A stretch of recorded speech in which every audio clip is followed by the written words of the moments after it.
Our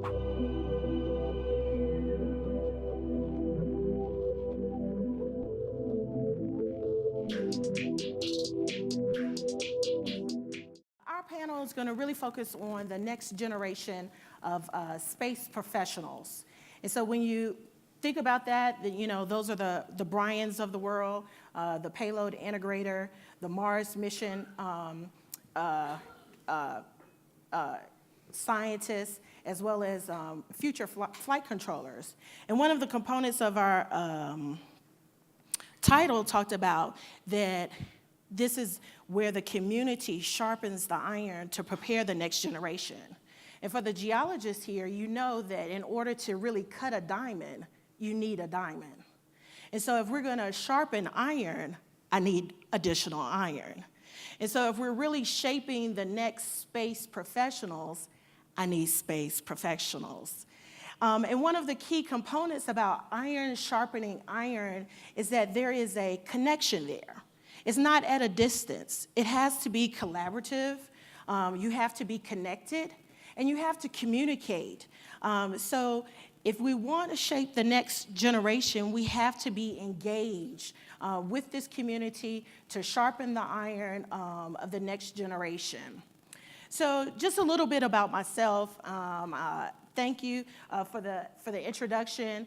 I currently work in the Office of STEM Engagement, which is newly formed.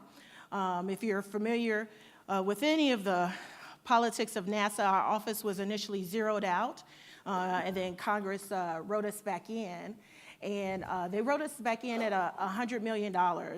And so currently I give oversight to two of the 4 programs in our portfolio. One of those is our National Space Grant program, which happy to be here as a part of the consortia, and Pat and Paulo. But that program averages about $40 million annually. And then I also give oversight to our Minority University program, this targeted minority serving institutions. And so that portfolio is about $32 million. So overall of our $100 million budget, I'm giving oversight to about $72 million of it. But in my past life, I've seen a couple of slides that talked about Johnson Space Center, so I almost wanted to go, whoop, like you cheer for your college. So I'm a former flight controller from Johnson Space Center.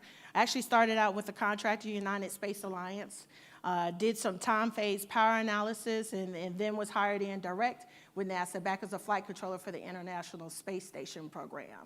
And so having the opportunity to sit in the control center and never hear Houston, we have a problem. It was a great opportunity to work in the Office of Education at the time, or the Office of STEM Engagement, to work with academic universities, to work in academia, to change that face. And just like my colleagues, we have some of those similar things. Andy, it's hard to not be connected to space when your dad is Buzz Aldrin.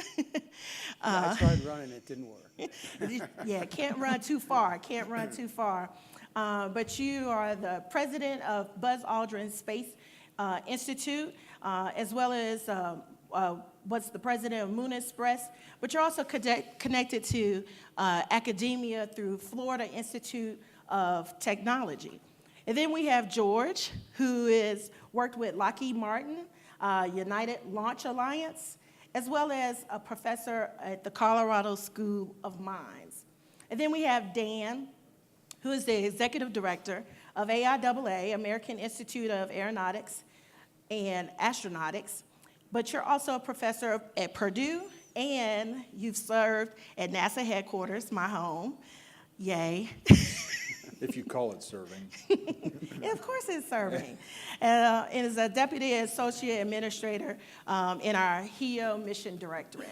So I want you to definitely give more information about what it is that you do and have done as we go along.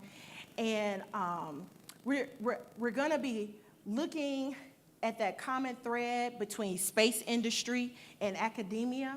I will say that I am going to be looking at the social Q&A, so if you are submitting questions, I'll infuse that into our dialogue. But we have this compelling vision for the future of our industry. And there's things that we know that you're specifically doing. And so I want you to start to address some of the barriers that we're encountering, as well as your motivations. So you're in this industry of an academic environment, as well as connected to your space industry environment. And so can you share with us a little bit about the programs you're involved with and those investments that you've seen with your academic institutions? And please make note of any of the barriers that you see that are challenging our space professionals in developing them. So we'll start with Andy. Thank you. Thank you, Joeletta, very much for chairing this panel. And Pat, you're trying to walk out, but I want to thank you for, first of all, hosting this panel and for... Oh, no, I don't want to chair. Yes, okay. I'm good. And for what is truly, I think, fantastic event here for the last couple of days. Anyway, so... Yeah, in addition to the Aldrin Space Institute, which really looks at space exploration, I also run the ISU Center for Space Entrepreneurship at Florida Tech, which is primarily, I think, what relates to the conversations we're having here today. And, you know, what motivated it was two things. I'll hit the obvious thing, which is the International Space University decided they wanted to have a program, perhaps a campus here in the U.S., looking at commercial space, and I kind of spent a lot of time and grew up with ISU, and it's ISU has been a very important part of kind of shaping my views of space. So I was delighted to submit a proposal and we were selected.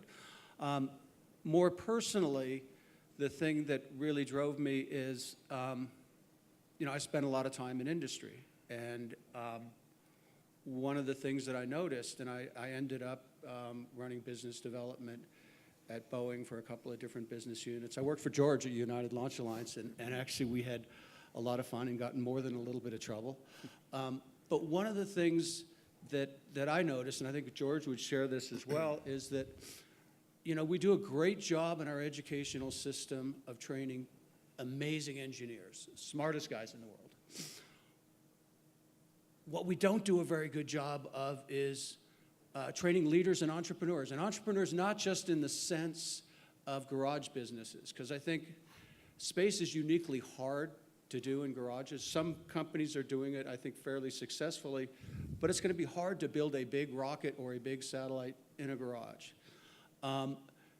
So I think that one of the things that we need to do is train people better to understand not just the technology, but they need to understand the policy, they need to understand the business, they need to understand the skills that it takes to operate both within an emerging business and within an existing organization. And so these are the things that really motivated us to put together the Center for Space Entrepreneurship, which is really sort of, it's a very compressed, intensive program, basically 12 credit hours a full semester in 6 weeks. So it'll be a lot of space and a lot of fun. In terms of barriers, you know, to be honest with you, I haven't really run into them. Maybe I think I'm very fortunate at Florida Tech that I've got a very supportive president and administration. I mean, university environments can be frustrating. I haven't really been plagued with that yet. Our partner universities, you know, we're talking to a lot of different universities that are going to be participating in the program. So far, everything's been great, but you know what? We're just getting started. So I'm sure there'll be some barriers that are yet to come. Thank you. George? Yeah, so again, thanks to Joeletta, and thank you, Pat, for inviting me back again.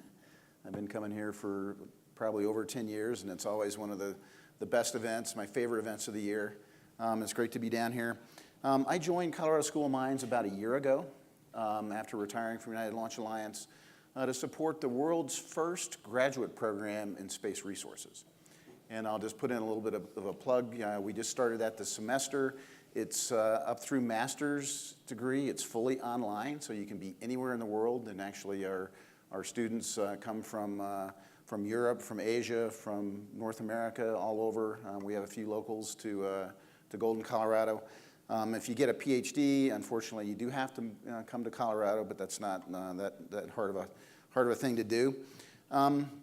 We take a very broad view of space resources. It's a multidisciplinary program that includes economics.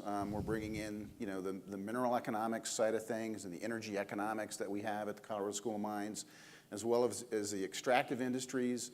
And, a lot of different analogies are going to apply from Earth to space. And so it may be the mining industry is the right analogy. It may be oil and gas.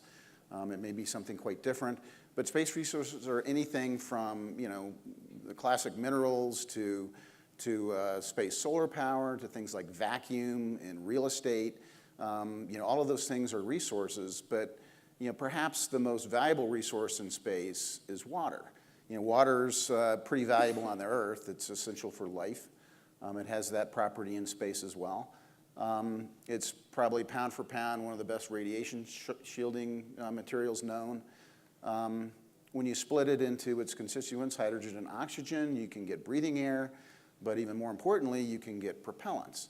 Liquid oxygen, liquid hydrogen are the most efficient chemical propellants known. So if you think about the value of water in space, it's all of the value of water on Earth plus the value of oil and gas in space. So it's an incredibly, amazingly valuable commodity up there. And we view that space resources is really one of the keys to making this tipping point tip. Without space resources, you're bringing everything from Earth. Imagine trying to establish an economy or a civilization in North America if everything had to come from Europe, including all the water, all the air you breathe, all the food you eat, everything. It's not sustainable. So creating and helping, establishing the ability to develop those space resources is the key to making space sustainable, which is what we all want to do. And we're trying to create a new field, and part of that is educating the people that want to be in that field. And it's amazing the responses that we've got from this new program. We don't have enough money to support all the students that want to be in this field. So we're trying to work with NASA and other agencies to try and up the funding here. But the response has just been over the top. In terms of barriers, we don't have a barrier to getting students. Our barrier right now is funding our field. That's it. Thanks. Thank you. Okay, so I'm going to start mine off with a little bit of a story. One day, I'm minding my manners, kind of, at NASA headquarters, and I get a phone call from Tom Shee, the head of the Aero department at Purdue, and his opening line was, "Okay, Dumbacher, you have been complaining at us for years about how we train engineers. How about you come here and help us fix that?" And it was kind of an interesting, timing was right for lots of reasons.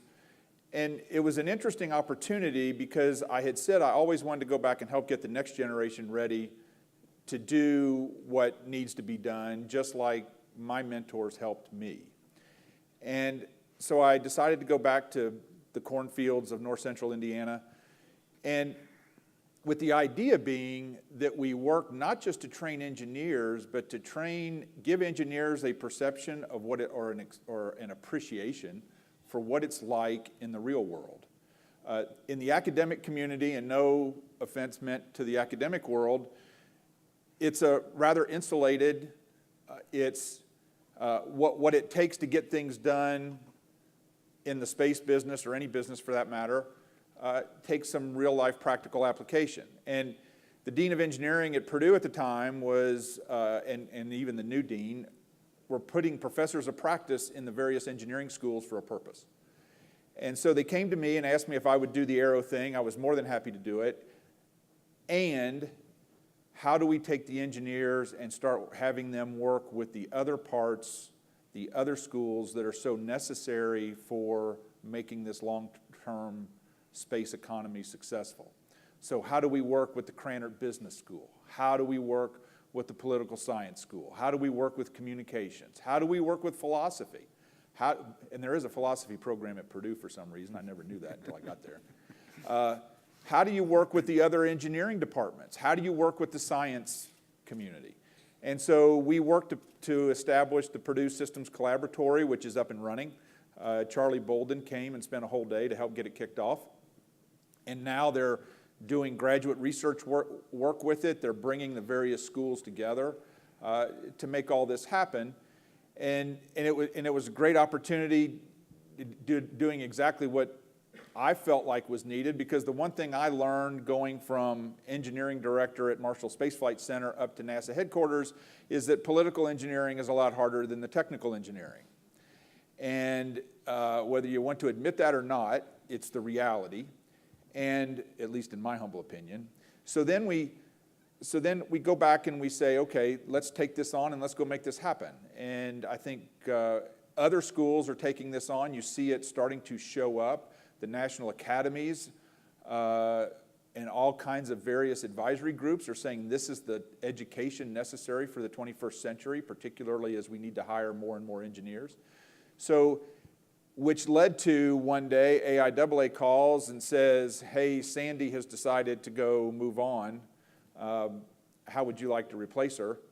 So I refer to myself as the Sandy Magnus Replacement Unit.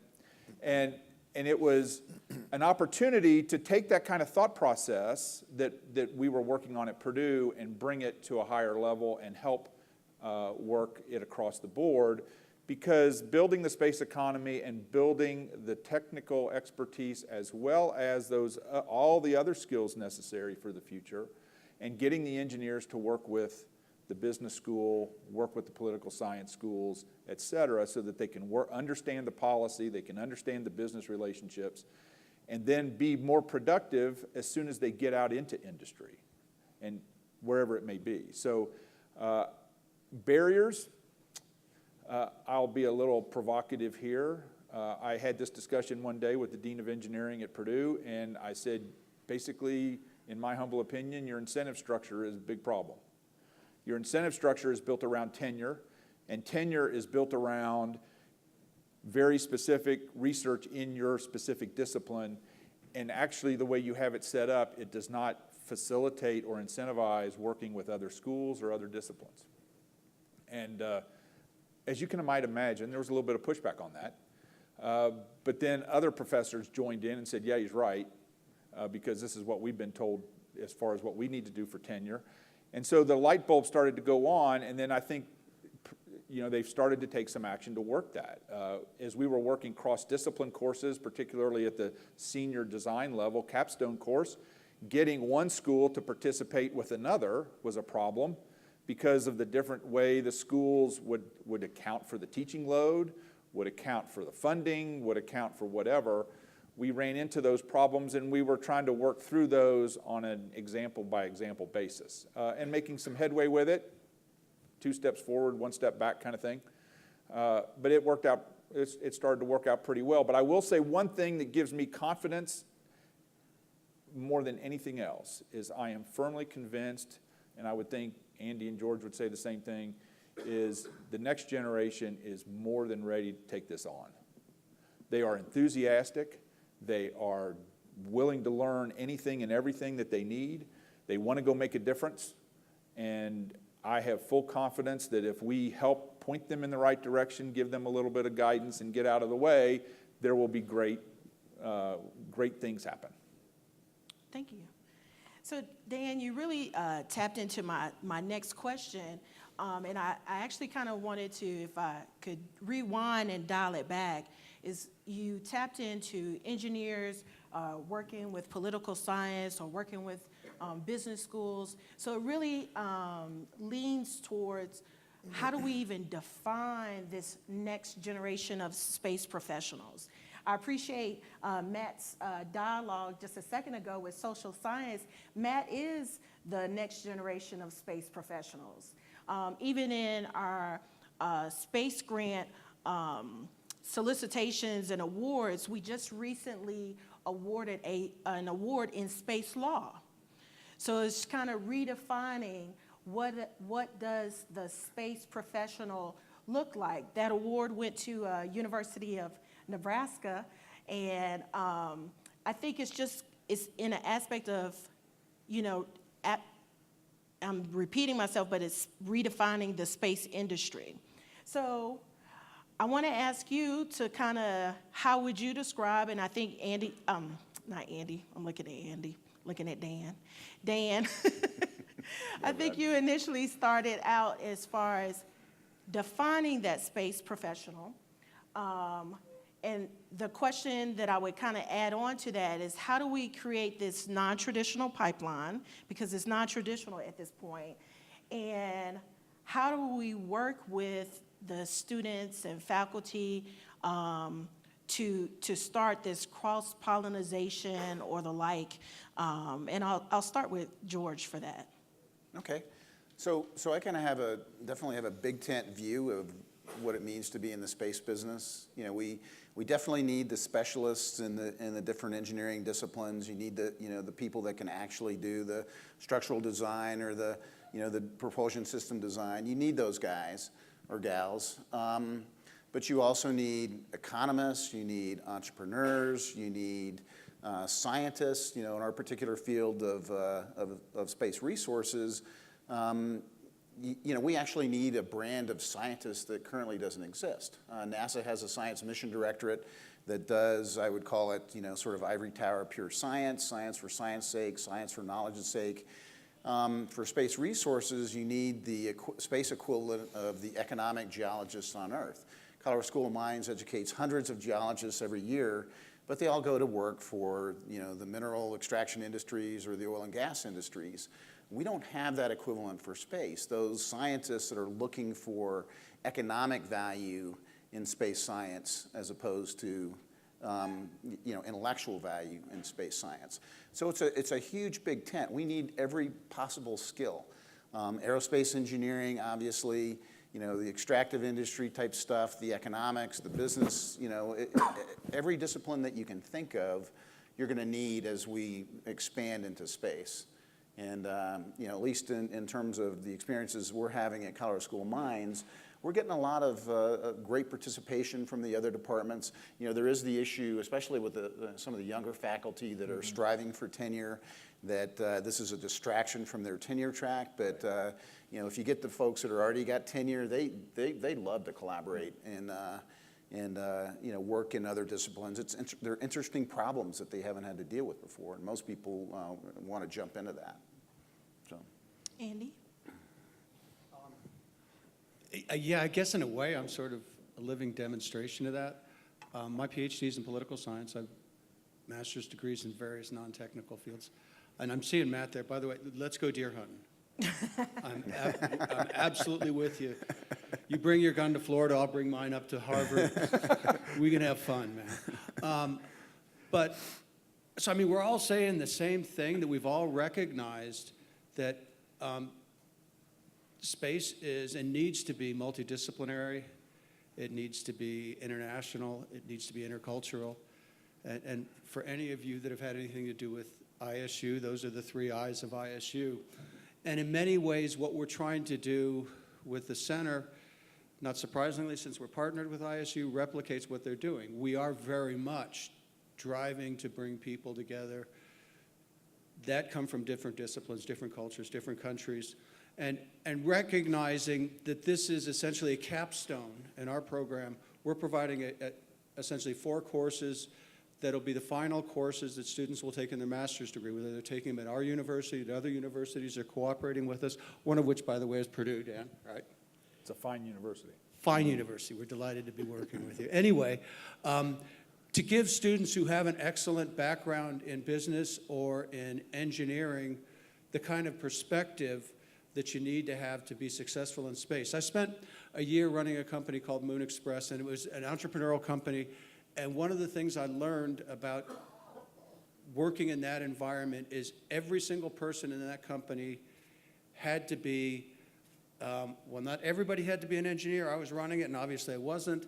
But they had to be a great communicator. They had to understand the market. They had to understand the laws. Because at any point in time, you could be dealing with people in Washington. You were always dealing with investors.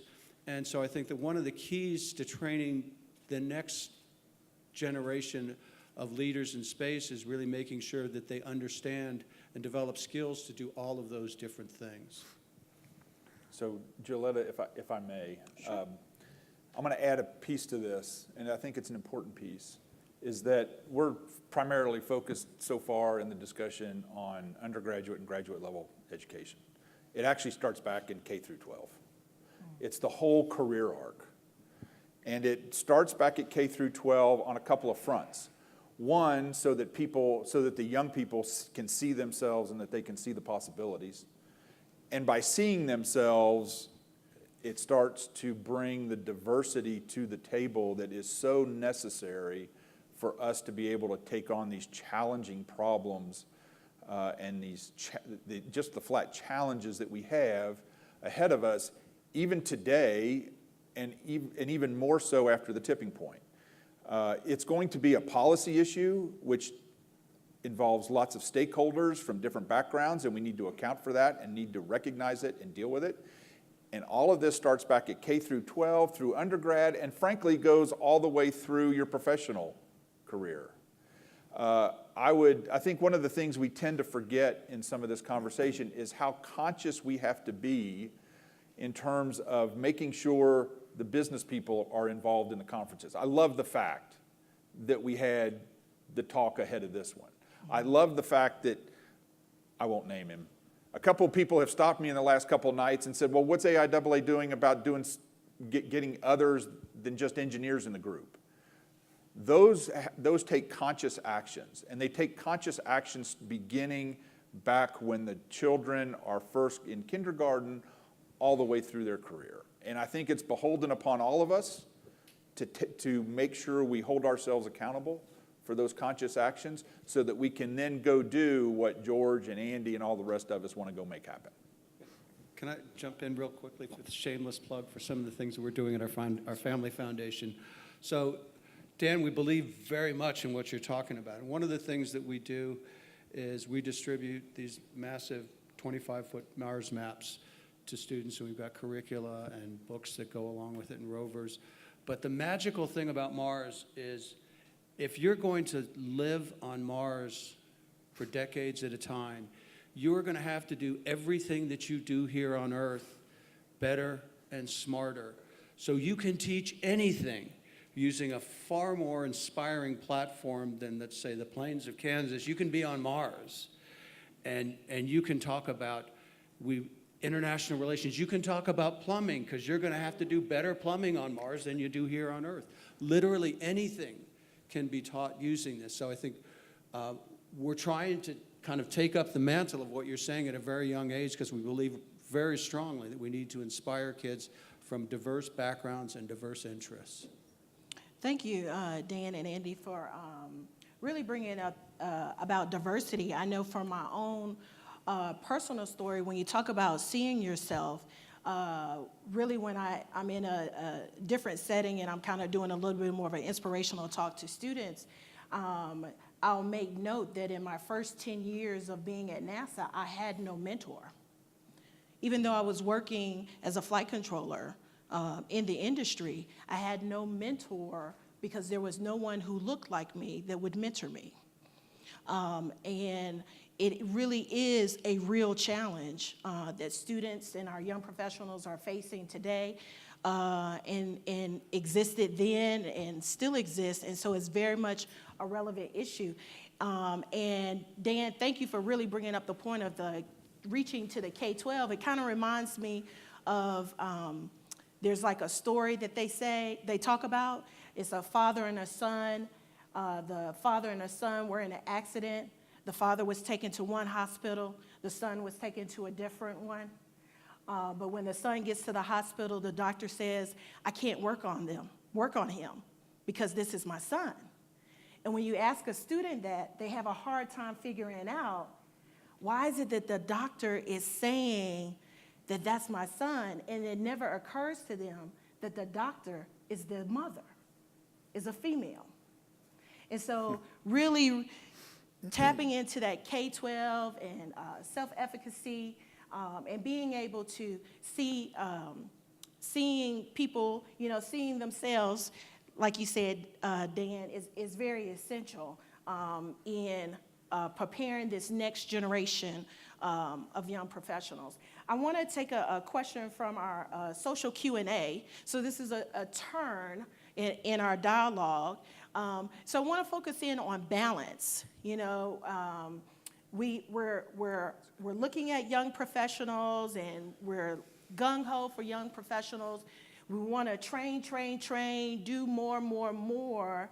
And so there's the aspect of, are we not paying attention to work-life balance and how that is implemented into this industry? I think sometimes we're so passionate that we forget about balance. And so just taking this question from social Q&A, I'll leave it open to whoever wants to jump in and give a response first. I guess I'll take it. You guys looking at me for? Which one of us has Work-life which one of Dan? us has a work-life balance? Yeah, I'm trying to figure out what that is. But I think it's actually a very important question, not only for the younger generation and the young professionals, because they are actually holding all of us accountable for this, because they see the need. But it's also for the benefit of all of us and being able to do what we want to accomplish. I think the balance in terms of work-life balance is incredibly important. People used to laugh at me or used to ask me, so how do you stand the stress of what you do at work, and then you go off and you coach a bunch of kids for basketball every year? And I did it for 25 years. And I said, what you guys don't understand is that when I'm on the court with those kids, I have forgotten all about work because I'm so totally focused. So it's actually, I view, believe it or not, coaching kids basketball as stress relief. So we all have to find our own, but I think it's imperative that as we bring up the younger generation, bring up the young professionals, that we show them our stories, that we show them the examples, good and bad, so that they can be aware, because they're going to have to make their own personal life decisions. And I think the best way I have found so far to help them with that is to give them my stories, good and bad, where I failed, where I didn't, and then let them use that to go help put their own gauges together for how they do things. Thank you. Yeah, I'll jump in. I resonate to the personal life decision thing. I mean, we all have different balance points in terms of work-life balance. And some people, work is life. I've had in my former job at ULA, we were more of a traditional aerospace company. We rewarded people that worked long hours, but we also, had open arms for people that wanted to come in at 8 and leave at 5 every day and go participate in their kids' stuff. I've had long conversations with some of the folks that we had that left ULA to go to work for SpaceX, and the expectations there were completely different. And you were expected to buy into the vision, and that was going to become the most important thing in your life. And that's okay if that's a personal decision and you make it with eyes wide open and you want to work 80 hours a week. It can be quite rewarding, but it's a personal thing, and I think we just need to be open to different types of work-life balance. It's back to diversity. We can have a diverse workforce that has different ideas about what the right balance point is in their own particular lives. Okay. Yeah, so I think that the question of work-life balance is really something it's a question of leadership, and it's something that I think we need to do a better job of teaching about it. And George is absolutely right that in traditional aerospace you can kind of pick what you want to do. And interestingly, when I was in traditional aerospace, I actually skied a little bit and rode mountain bikes. I don't do that anymore so much, but. It's an issue. It's an issue particularly in whatever we're going to call it, new space, because the expectation is absolutely there that you are there all day, all the time. If you're not sleeping under your desk, you're a slacker. And it's a problem because I don't think it's productive all of the time. I mean, there are clearly times when you must work 15-hour days. I think when you get beyond 15, you get dangerous, particularly in something as hazardous as space. But I mean, you're bringing up something which I think is a real issue in entrepreneurial space, and maybe more so in space because mistakes are big and dangerous. I mean, if you screw up a line of code, I'm pretty sure nobody dies. But if you screw up with nitrous oxide, people die. So yeah, we need to pay attention to it, and I think it really needs to be introduced and stressed more in this industry, but it's going to be a challenge. Yeah, back in my Titan days, we screwed up a decimal point in one software parameter, and it cost a multi-billion-dollar payload. So software's important. I meant the software for the app on my phone, not Okay, the okay. control system of a Titan. I think just my couple of pennies to put on the table. Work-life balance is really essential. I'm currently a student, unbelievably, working on a DBA, and I've done a research paper on alternate work schedules and telework and the like. And the research really does reflect that if you allow individuals to have work-life balance through alternate work schedules, telework, is that there is more productivity. And this is evident not only in space industry, but fields that you would never think of, construction.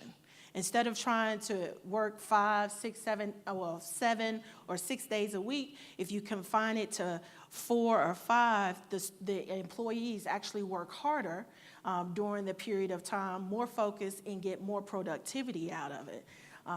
So I am grateful to be a civil servant employee that allows telework and alternate work schedules.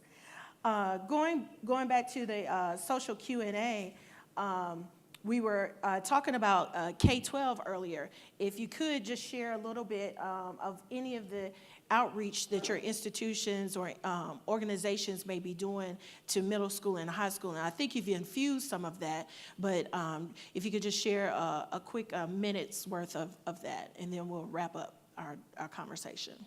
Dan, you probably got more going on. Keep looking at me. Well, there's the Lego First thing, which AIAA does and helps out with. We have various programs with our local sections, the student branches, all of those kinds of things.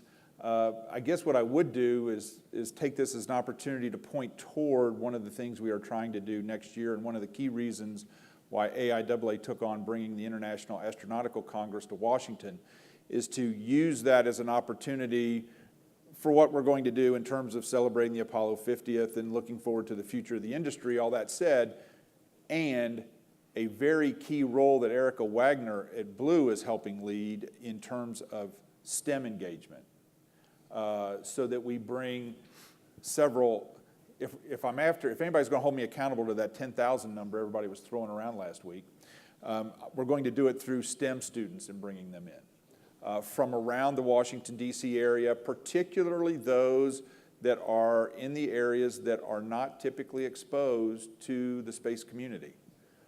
And we purposely try to do that even with our local sections and branches to bring those things together so that we help expand the available group of people that are aware of what we do, and so that they can start to see themselves doing this. If I can put in a shameless plug from both of the programs that I give oversight with, or just really from our Office of STEM Engagement, I would say that is in redefining our portfolio. Let me start this statement out. With redefining our portfolio, we came to the realization that we could not do all, which is a key aspect of any organization.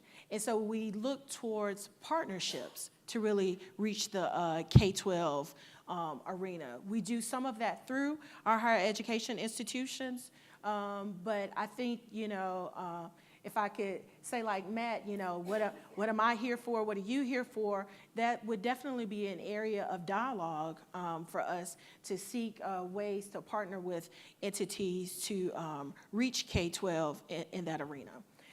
Just as a closing remarks, and we'll go down the line, if you can just share your summarization in the form of your mini elevator speech to higher education leadership. What would be the comments of how to keep moving things forward, what changes should be made, and just really what would be those comments to just the higher education leadership in the elevator? We can start with Andy. So let me see if I've got this straight. You're asking me to tell my university president what to do with his job? Yes. Yes. Cool. And all I this, never stopped you And before, in Andy. an elevator. right. So I'd start with saying that we have in the United States an incredible educational foundation to build on. And so I wouldn't tear down anything we're doing, because I think we do it better than anybody else in the world. And that's why so many students come here. But I think to be successful in what I think the space environment is evolving to, you know, as I've said probably 5 times on this panel already, but I'll say it once more, so I'm supposed to summarize. I think we need to do a better job of training not just the students that are coming into industry, but I think we've also got to train the managers in industry how to become more entrepreneurial, and becoming more entrepreneurial requires a skill set that we're not doing a very good job providing right now. Thank you. George. Well, since my university president is part of the state of Colorado university system, I'll be, blatantly parochial. Colorado has the nation's highest per capita space professional population. You may not know that, but that's true. It also has an extremely robust oil and gas sector and mineral sector. We have space science. We have, the military space presence in Colorado Springs. That space resources could be, the next big thing, and we want to be first. I think Neil Tyson said once that the world's first trillionaire will come from space resources. I think if we just wait a few years, it may come from Amazon. Who knows? He's getting up there. But nevertheless, that's going to be a sector that right now it's just sort of in our imagination, but it's going to become an amazingly booming economic sector, and we can be educating the professionals that are going to make that happen.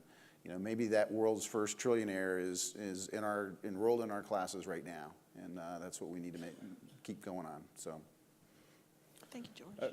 My elevator speech always went to look at what the future can be. We have a great, like Andy says, we have great technical fundamentals.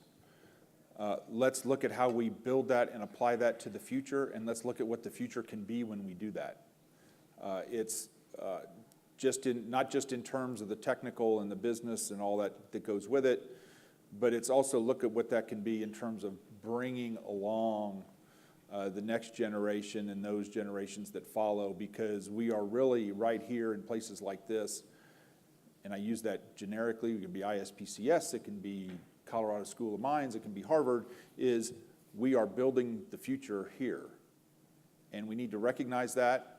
And I think if you have a forward-looking university president or other leadership, I think that going to something and going to the future is important. And that's what we try to do.